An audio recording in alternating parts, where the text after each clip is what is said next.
Welcome to Southern Mama's Kitchen. It's been a while. So today we're going to be making some blackberry jelly. You can make blackberry jam. Blackberry jelly is just one extra step. It's a lot of work, but in my opinion, it's worth it.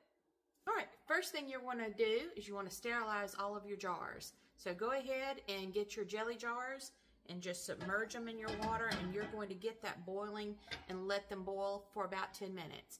While you're doing that, also include your lids and rings. All your jars are starting to get hot and starting to boil, and sterilize them.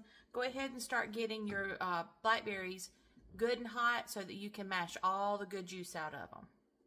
Now that the berries have gotten fairly soft, I'm going to take my immersion blender and kind of blend these berries up. If you don't have an immersion blender, I'm so sorry. It will be a lot more work for you. You can use a potato masher or even the back of your wooden spoon to mash all these berries up. But if you have an immersion blender or even a regular stand blender, it'll do a great job for you and be a lot faster. And now what we've got are the squished up blackberries. If you wanted blackberry jam, you would stop here where it's got all the seeds in it. Since my children don't like the seeds, we're going to strain the seeds out, and that will leave you with nothing but blackberry juice down in this glass measuring cup. So what you're going to do is you're going to scoop out your hot blackberries with the seeds and everything, and you're going to put them into a strainer, and you're going to mash that around so that all you're left with is the juice. Okay, we have finally strained all of our blackberry seeds out, and now we are left with about 5 cups of blackberry juice. All right, now I've got 3 3/4 cup of juice back in my pot. We're going to turn that on medium heat and go ahead and add a box of Sure Gel to that and get it all stirred in until that Sure Gel is completely dissolved.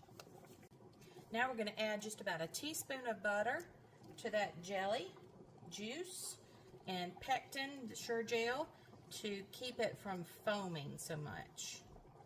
And give that a stir until that butter is all nicely melted. Crank that heat up because we need this jelly to come to a nice rolling boil. All right, now this has come to a rolling boil. You see how it's bubbling even while I'm stirring it.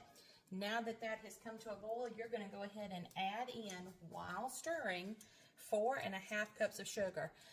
And get that all dissolved and let it boil for about a minute after you get all that sugar dissolved.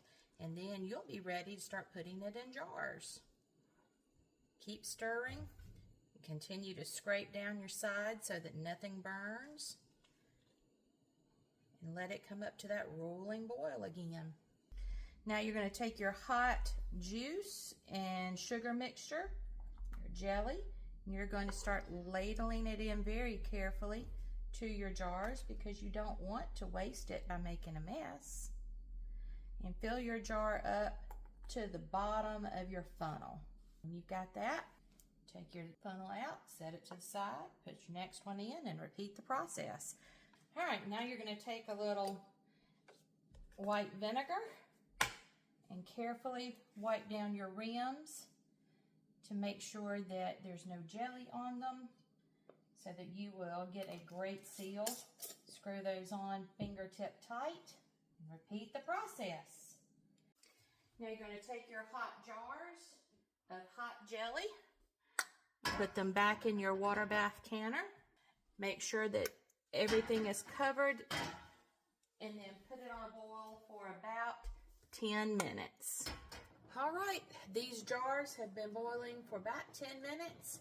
We're going to carefully take them out of the water bath and set them on a towel to dry, and in just a few minutes you ought to hear the classic ping telling us that they've sealed correctly. Any that don't seal, feel free to put them back in and process them again, but I would probably take the lids off, rinse, wipe them down one good time, and then try again. If for whatever reason your blackberry jelly doesn't gel, then what I would suggest doing is just, instead of calling it failed blackberry jelly, the best homemade blackberry syrup you've ever tasted. You don't have to tell anybody you messed up. Just tell them you did it that way on purpose. They'll never know. And there you have it. We got out of this recipe 7.5 jars of blackberry jelly. And of course, as always, this jelly was made with extra love. Thanks for watching.